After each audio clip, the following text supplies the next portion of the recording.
Well, actually, it's 101. Like the Harley meeting together of the insurance. I mean, the efficiency committee. I'm sorry. That's been a pressing subject that's been on our mind. We've seen some progress, so that's why that's on there. We met back last year. Just kind of give y'all a brief of what was going on. We met last year and learned quite a bit about the fees that's being assessed and dealing with when you get a property assessed. And so we heard from Mr. Bennett last year, but we did not hear from Mr. Bradley. I understand Mr. Ramey is in the house too to this.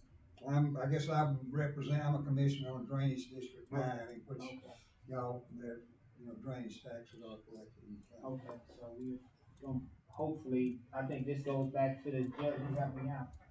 Some of these laws and fees go back to like the 1800s, so we're going to see what we can do but we truly got to hear Mr. Harley's side of the story, Bradley's side of the story today, so. Are you turning it over to me? Yes, sir. Yes, sir. What we're trying to do is tell us basically what happens, how the fees are charged, and basically. Let me tell you how I got started. I've been doing this since 1987, 35 years. Not the drainage, but just assessing. That's when I started after several years with the state of the auditing the assessor's office. So I've got both sides of the auditor information plus that. Well, I became the assessor 2000. And the reason is because Patsy Coulter got real sick and had cancer and eventually succumbed to it and broke my heart because the thing is I've worked for her as long as I wanted to be the project manager for appraising. I've been through all the classes on appraising property and all this. But I also have my certification for what they call a reappraisal manager, which is not too many people have that, but they're getting more. And that's where I can lead a complete reappraisal myself on that. When I took over, you always think when you're sitting back there and you're watching, I can do that. You're not the assessor, you're sitting back in the background. I can do that. But when that assessor's seat, a whole new ballgame starts at that time. The buck ends with you, in other words. It stops with you. You don't get to pass it on to, it's assessor. You need to go talk to the assessor. Or you are the assessor. But what it all amounted to is when I started, things were handed to me. Certain things like levy, drainage 117, and I questioned it at first because I asked Jim Tompkins, who's been there for years, and Jim was probably one of the most honest people I know that handled everything like that, and I knew Jim wouldn't steer me wrong at that time. So I said, okay. I said, is this legal? First thing I asked. He said, yeah. This is all fair because we don't get anything off of the drainage. And I said, okay, this is what I was told. So I said, okay, if that's right, and it showed. So I didn't know anything about the drainage or anything like that. So I called Mr. Albritton and asked him how to do it. Well, I said, how do you do this? How do you all figure it? I can get you assessed value, but how you use it? What formula do you use to come out with a value or what the taxes would be on that? So he said, well, you do this and you do that. In other words, it was him all around. And he said, I'll send you some stuff. And so I got the stuff and I said, it makes no sense. I said, it doesn't come out to anything that you had. He said, that's right. So I was at the point, and Jim had passed away a little after that, so he couldn't really explain how it was done. So I sat there and thought, So I started backing into it. In other words, I looked at some of the other stuff they had and what they had and tried to get it close enough. But the only thing that I was responsible for was splits and things like that that you would add on to it. Several times I asked them, let me do a complete reappraisal of it, and let's get some kind of formula together and put. Same thing with the levy.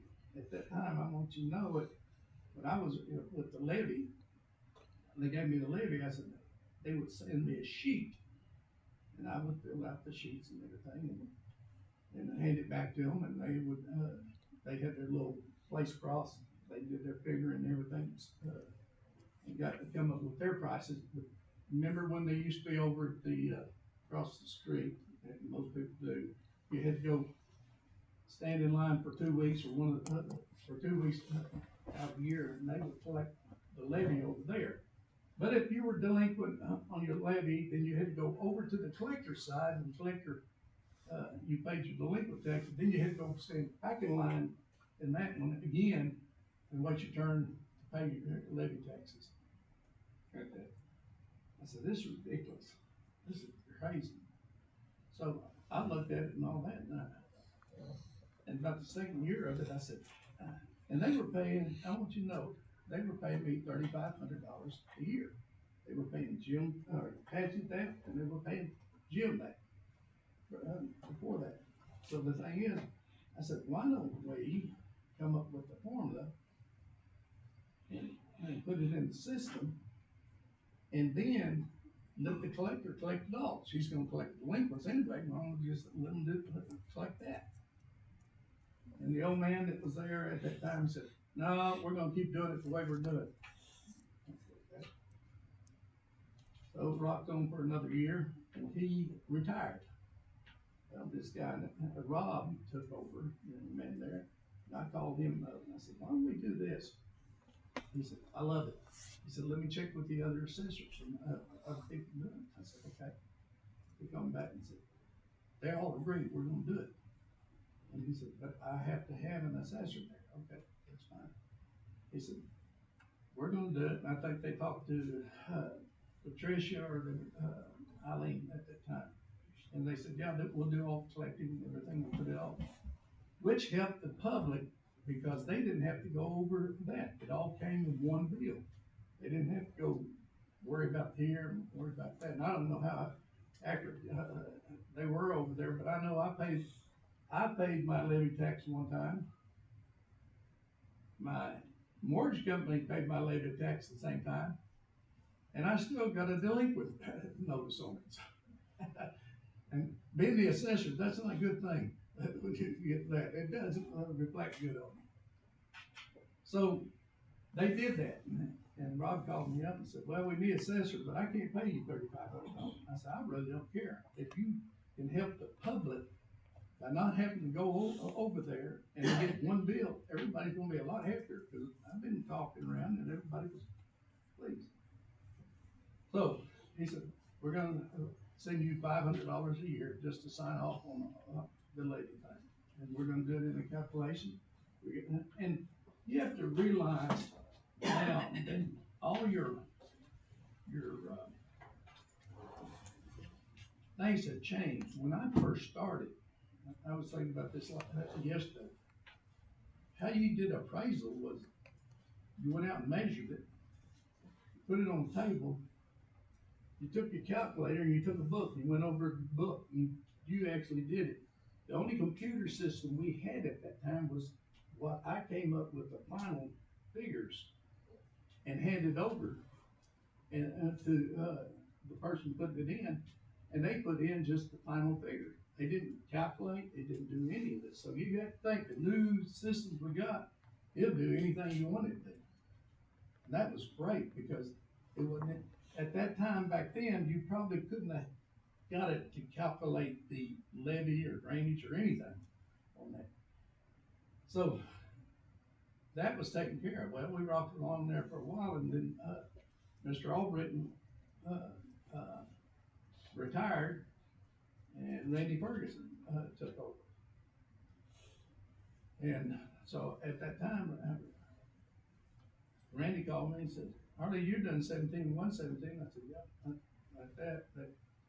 He said, why don't you take it all? He said, we'll pay you $3,500 a year. No, $3,000 a year to do it. I said, okay. And I said, no problem on that. Since we weren't getting anything, that's what we want to do. It didn't involve my office. I know the collector was getting money for collecting it, and the treasurer getting money for dispersing it. But anyway, it rocked on there for a while, and I did that. I kept telling Randy, and I told 17 and 117 the same thing over there. That why don't we figure out some kind of formula we can put in, and it automatically, you won't need me or anybody to do the figuring. All you do is put the formula in, the system will do it like that. Well, and another thing is, when I looked at the system, there was some values on there that I really didn't think were fair. I don't know why they were like that. They were actually higher than what the ad valorem taxes were, and those were drainage taxes. That's kind of. But I asked them, let's go ahead and do a complete reappraisal. No, we don't want to do that. We want to just keep going the way we are, like that. And you just pick up the splits and things like that, and make sure that they're on there. You know, and I said, okay. You have to also realize that if you've got property over here and you got one right next to it and they're the same thing, they may not appraise it at the same price, even though the same thing. It's how well one is taken care of than the other one. Everything has a value on it. But some houses, you wouldn't pay $100,000 for a house that was completely a shack. Even though the one beside it is the same type house, and it's been kept up, and it looks like a mansion because it's been well taken care of. So there's different prices on things. But I was finding things like land being off and things like that, but I was instructed at that time not to touch those. So I didn't. I kept saying, let's put a formula in. He said, well, you bring a formula to it, and I sit there, and I even had this software company that we had that time put some kind of a test site in mind where I could play with it, but I could not come up with the formula. One reason is, and I think the reason is, I wasn't sure how much money they wanted at the end of the year of collection. Easiest way to handle this is find out what the outcomes you want. Let's say that you want, I know 17 wanted something like $500,000. And I did get 17 and 117, John Rose, and he got the lawyer, Bobby Coleman. They sat down, we all sat down and figured out a formula on it. And what I figured and what they figured was two different things, because I was doing it more of a millage site all the way across. And they were saying, oh, we're going to put $2 an acre on it and for farmland, and then we're going to do, we decided to do 0.0024 for any improvements. They got them what they wanted. So we were able to put that in the system, and that took care of that. Nobody has to do it anymore. The only thing that gets changed is when I change it for the ad valorem taxes, like something's torn down or something added to or to it, then it automatically calculates with it. That's how the levy works. Now we're having a little problem with the new system because they haven't figured it out on that end how to get that to do. We have to double check a lot of this stuff now, and we're working through that right now. Anytime we get new software stuff. But my whole thing was when it came up last year, and they said they were going in a different direction, and they asked me at that time, I need to get in your computer. I can't do that. Nobody's allowed in the computer this is not my rules, this is the state rules, that's the legislative rules. I can't when I do let the, software providers in it, they have to notify me that they're going into it. I have to authorize it to get in. But they make changes in there. But anybody putting anything in there, I've got certain people in my office can't touch real estate. And I've got some that can't touch the personal. Because that way it keeps me on top of what's going on. If something goes wrong, they can't point their finger somewhere else. I know who got in like that. So I have no problem with that. They also asked me what the formula was. Well, I just told you, I did the best I could backing in. If anybody had any formulas, they had it down there, and Randy had it, because Albritton was the one I got mine from, but that didn't work, the formula they had. It's not even close, even when I figured out that at one time maybe their values were wrong. That, you know, since we've been going up on our values with reappraising everything. It's not that I was trying to be mean or anything about that. I was being honest and saying it like that. And it wasn't because I'm glad somebody took it over. But it's a hassle to me anyway, like that. When Albritton had it, and this is what I know, and we had just the system, not this real fancy system we got now, but just an R-based system. When he had it, Jim gave him the R-based system and rolled everything over there. But then he had to do the figuring. It really wasn't doing anything but looking at, being able to look at it. And right now, anybody can look at my system. When you get on the website, it's there. You can look up anything on that thing.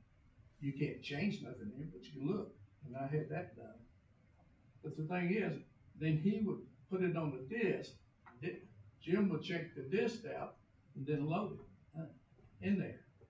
And everything got changed. And then Jim had to go back and check whether it got changed or not, how it was. When I took over, we were moving out of the R-based system. We had gone to a Windows-driven system at that time. And then it went to this AS400 system, which was out of, guys were out of Mississippi.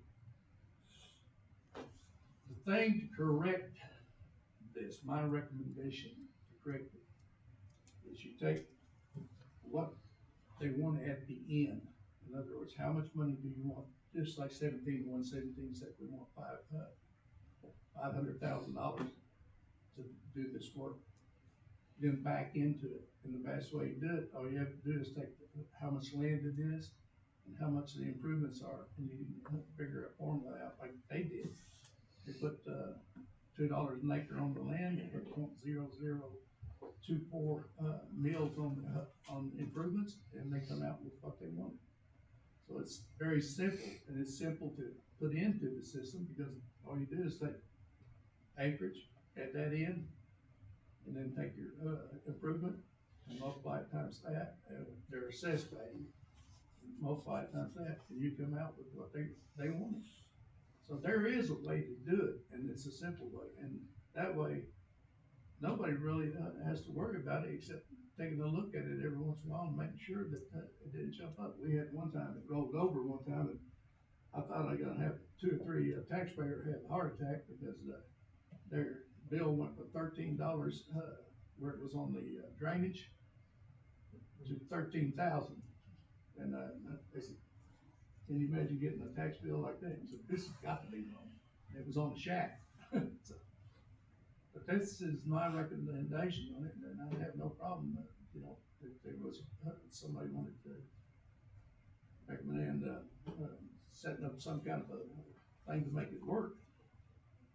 We'll put it in the system, but somebody getting into the system, no, can't do that. And, I'll stay on my grounds in that. I'm not gonna be liable for that. And next year, y'all can get anybody you want to. I'm finished that this year. All right. A couple of questions. You've thrown out a bunch of names and I have no idea who those people are. So Al Brighton, Randy Ferguson, and Jim Thompson, what were their roles? Jim Tompkins was the original, guy that hired me. He was the assessor. Okay, so he was an assessor. He was the assessor. He'd been assessor for 15 years. A long time. Long time. He was so good at what he did, the state would call him when they had a question, and that's when you know you know your stuff. Okay. And I'll clarify one other thing. You mentioned R-base quite a bit. I don't know if you're familiar with that, but Mr. Tompkins he brought the first computer into the courthouse, and it was a very, it was a Radio Shack product, is what it was. And R-base was the predecessor to Excel.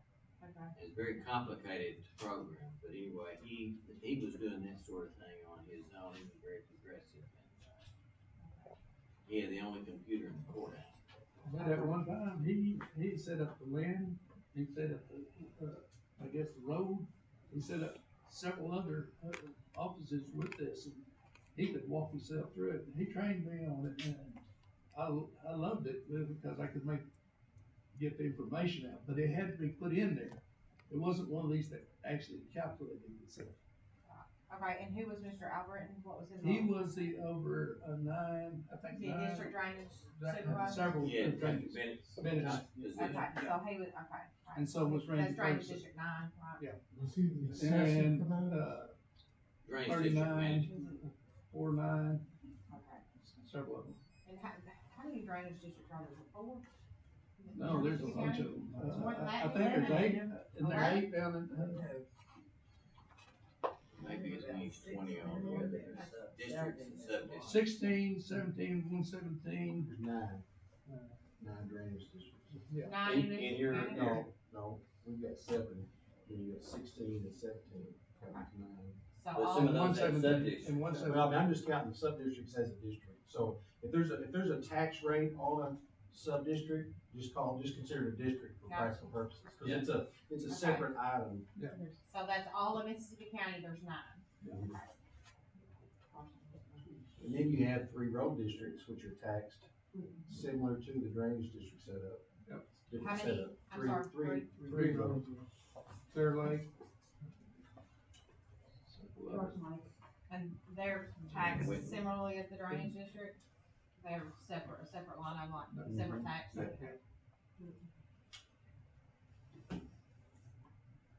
Which one was one with Bobby. That was Whitman. Yeah. Could I, WW. Yes, WW. Bob, as one of the commissioners, you're on 17. No, I'm on 9, and I've served under, last couple of years, Ed Albritton, Randy Ferguson, and that. How, as a commissioner, how do y'all determine, I assume you meet from time to time, determine how much money it's gonna take to run drainage district? Yeah. Or whatever, how do you work your budget? Well, basically, we meet once a year, and we have usually a major project that requires bonding, and it's big money expense. And then we have smaller contractual arrangements with contractors to do small jobs that don't require all the legal things. And then we have what we call put out fires, and that's where you have, erosion issues or beaver dams and that kind of thing. We do have pretty much a set operating budget that I don't have those numbers with me, on the chairman does, but. I just curious how. And We're spending like $1 million a year on maintenance, roughly. So I don't know what the total collection is, but I would say it's comparable to that. And we have cash on reserve and CDs as well, if something significant were to come up. But for discussion's sake, you could say that we're spending $1 million a year on maintenance, and you probably say we're probably collecting something similar to that as well. But my understanding is the problem is that everything is not being taxed equally. Yeah, I think it's that, and maybe some breakout issues. For example, if I'm taxed on a 160 acre farm and I sell 40 acres of that, we haven't been given, and correct me if I'm wrong, haven't been given the breakout on that. So we're still taxing the 160 acre parcel, and the 40 acre parcel, we don't have any record of. In other words, it's not being transferred to liability. And back to your question, it was confusing to me when all this arose. Well, how was it created? And so I went to Steve Wilson. I felt like he knew more about it. And he said, Bob, you gotta remember that when this was all cut over timberland and it was protected by the levee, then drainage became the issue. But then selling it was a political thing. And you had areas that didn't need drainage.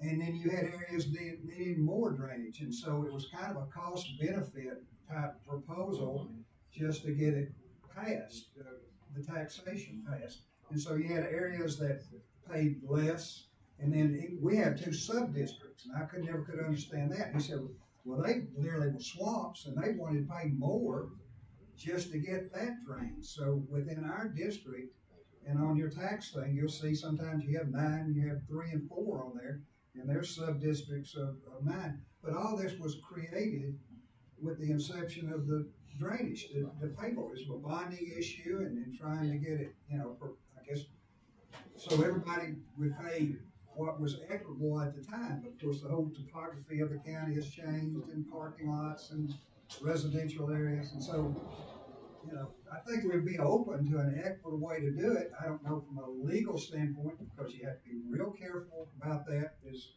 17 found out one time that they got caught in a contractual statement that didn't perpetuate their taxes, and they kept on collecting them, and they were sued and had to pay back. That was the Oscar film. That was an Oscar Fenner deal. So, I don't know what our legal, and how you handle it from a legal aspect. Well, how did y'all come up with the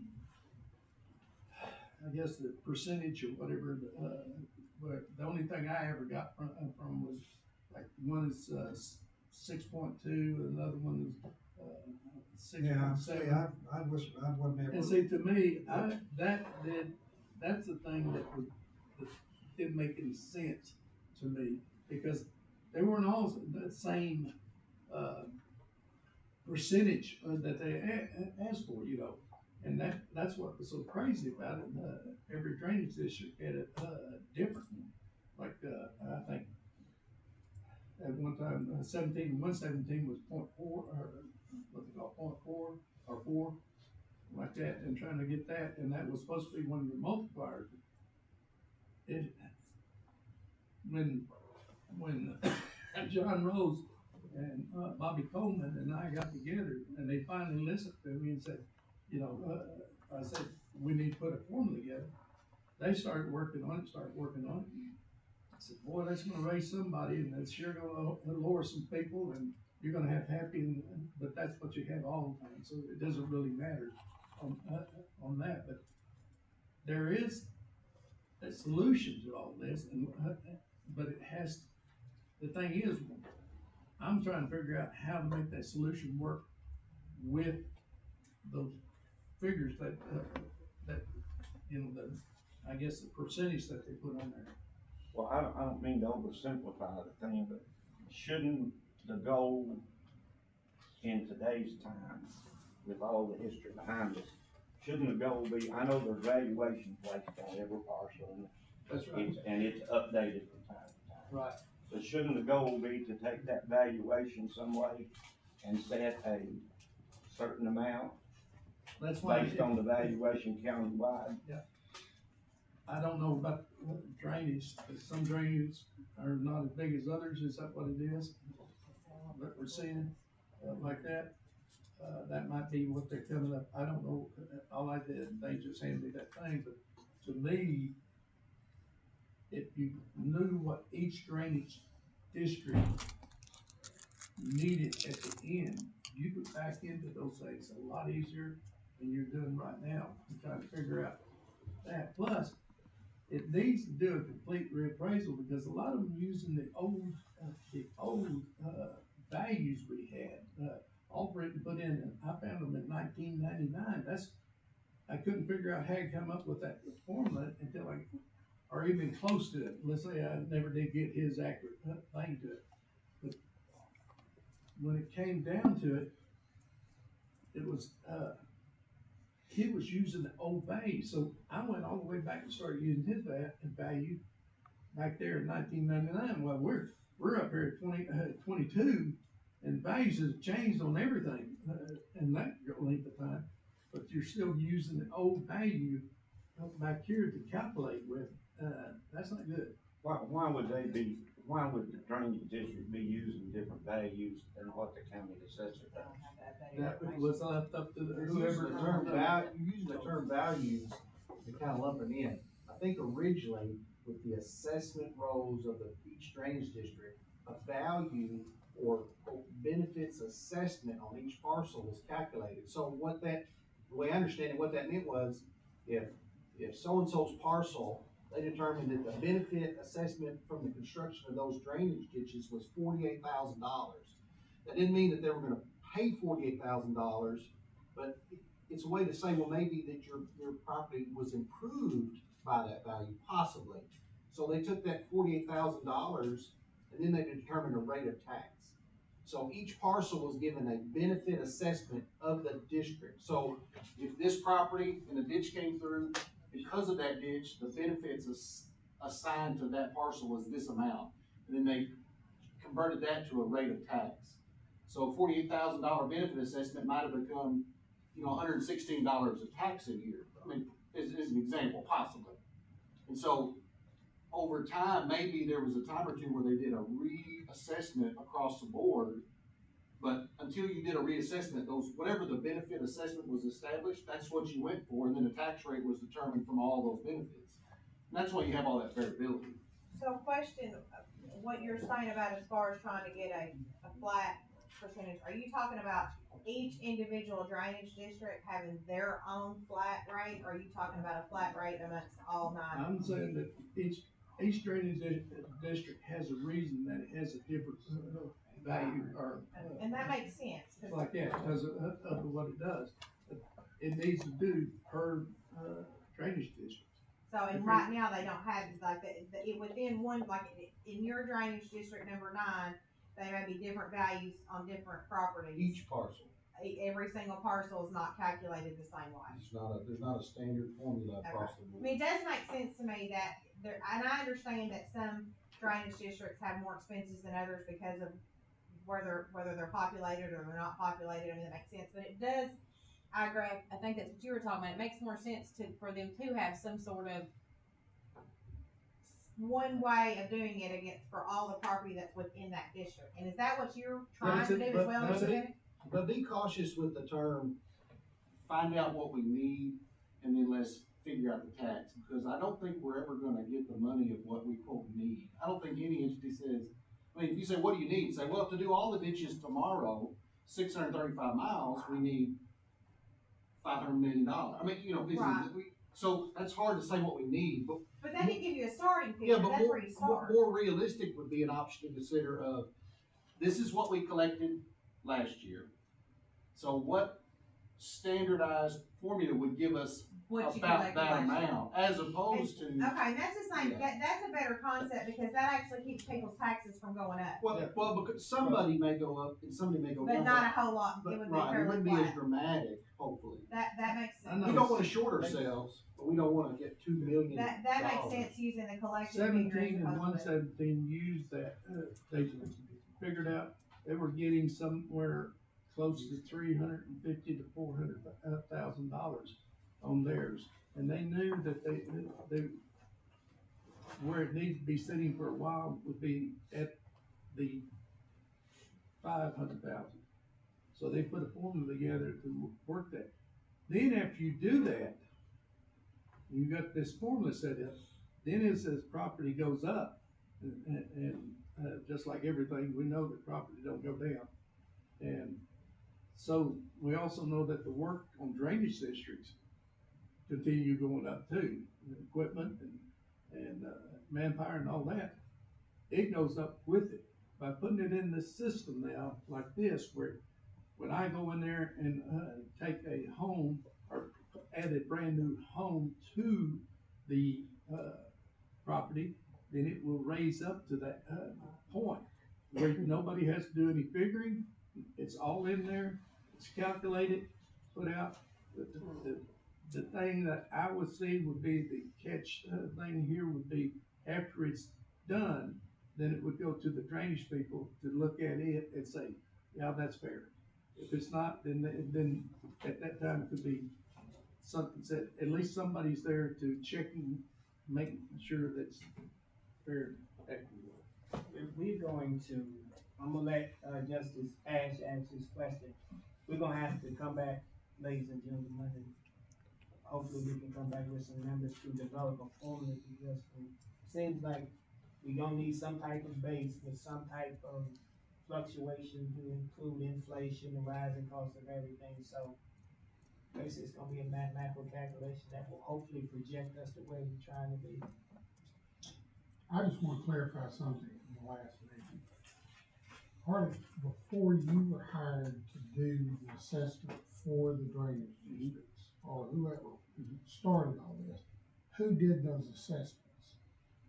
The ones, but, the assessors did it before, on 117. Plus, they also did, the levy. That was handed to me. And then when, Ramey came in, he said, I don't wanna do this calculating. He said, Who did Randy replace? he was part of 9, I think, Randy Ferguson. He replaced it all. Oh, Randy. So So Mr. that's. Albritton did yeah. all of the assessing prior to that point for that area. Right. Okay, and last question. Because something Mr. Ramey's pointed out, he has 160 acres, he sold 40. He's still taxed on 160. Somebody else is not taxed on that 40. The way I understand, well, or at least we don't have to break that, we don't. If you take over doing this, as they bring you deeds, you would then separate the taxes out. As soon as it got Just- separated, it automatically would calculate on the. So you would fix more than just Yeah. the problems that we have seen, and it would get them out of paying you to do this at night on your own In time. fact, if you, I could have sat there with living, drew 3,500 and with legals, oh, get out. But I'll do whatever needs to be done to make it easier for the public, more fair for the public, and that's what I've always done for 35 years. So, Mr. Chairman, I know my suggestion would be that the drainage district figure out what they've been collecting each year, figure out, because there's gonna be inflation in there. I'd figure what you wanna move it to for this coming year, and next year, because they'll be done this year and then taxes are collected next year. And y'all get together and work that formula out, and if it's, then just go from there. it'd be easy to fix, because with the new system, like I say, when Jim Tompkins started off with the OR-based system, they couldn't calculate nothing. Whatever you put in there, now you could get all the information you want out of it, but it wouldn't do the calculating part, This new systems we got, especially the new one that we just put in, is so sophisticated, and you can look, some of you've seen it online, and it'll do anything you want it to, and calculating is, So you can pull up what is in District 9 and give him a printout of what he collected for last year, what was between taxed mine last year. and Susan, showing what she got, and we're under the same system, which is, this is one thing that, when Judge Nelson was, over the finance committee and everything, he's the one that come to it and said, we want it all stay together, and we did. So Jeremy, if you had those figures. But I then can, y'all I mean, figure my out what old you need. bookkeeper can give me the figure for what's collected, so it's, we got that. I mean, So then we y'all still could work that hard and Yeah. get that. Good. Mr. And Chairman, that- Yes, sir. I want to ask you a question. I've always been confused because I'm sworn in by a county judge and appointed by the county judge. Can we legally change a tax rate without any kind of legal ramifications? I think y'all are gonna have, you might check with Bobby and John Rose, because they're the ones that made the change, and I Yeah. don't, I could add something to it, and we probably would make this a lot more clear if we were to establish the relationship between the county and the drainage district, because it is a little bit complicated. They are not a department of the county. Right. And my understanding is, Under the umbrella of the county. under the umbrella, and it, like I said, it does get a little confusing, but I believe believe that those changes in the tax rate comes through the county court, not the quorum court. Okay. So, it's the county is working with the drainage districts to get some of these objectives accomplished, but they're really out there. I think you're running it's kind of quasi-governmental. It's not really county, and it's not. So it gets very confusing, and I cannot state clearly exactly what the relationship is, but some of this really doesn't belong into the county as we're addressing it right now. It belongs in the different drainage districts, and we're here, I think, in this meeting, just trying to help and assist the drainage district. Sure. People get their land. Did we have at one time, did the drainage district, and this was way before my time, did the drainage district send out their own bill at one time?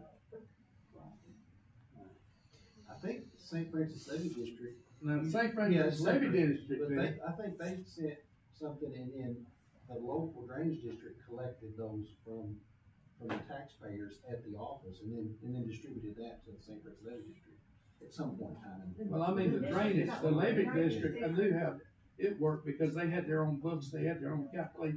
They collected if it was delinquent. Huh? They collected if it was delinquent.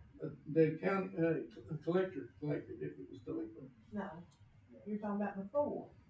Before, Yeah, the. what I'm trying to drainage find out, district did the, collected it when it became delinquent. Up to that, the collector, no, the collector collected when it went delinquent. They collected that year that they, because that's when they were across the street, separating the two and the levy, the levy. But the drainage, I'm just trying to find out if the drainage had their own collection agency, their own billing unit agency and all that, because when I got involved with it, you they know, had the forms to fill out that was sent down to the drain district as they collected it. So we are at a particular point where we have 2 or 3 different things going on there. And the basic is basically everybody's paying taxes to make sure we can satisfy the different levy districts and the different rules and regulations. So this is truly something that we're gonna have to continue to look at until we can figure out, if you guys can figure out a formula that will work and will not have us in violation of the laws, cause it seems like we get maybe breaks the law or something, so. I know 17 is doing it that way, with that. We just got to make sure everything is above board going forward, and that will make sure that everything is covered, so. With that. Just have it done, don't we? Yeah. Yeah, I'll say, make a motion to table it right now Okay. Well, and continue. Motion made, to table it. Second. And second? I'll say. Okay, and second? We're done. Any opposed? Meeting adjourned. All right.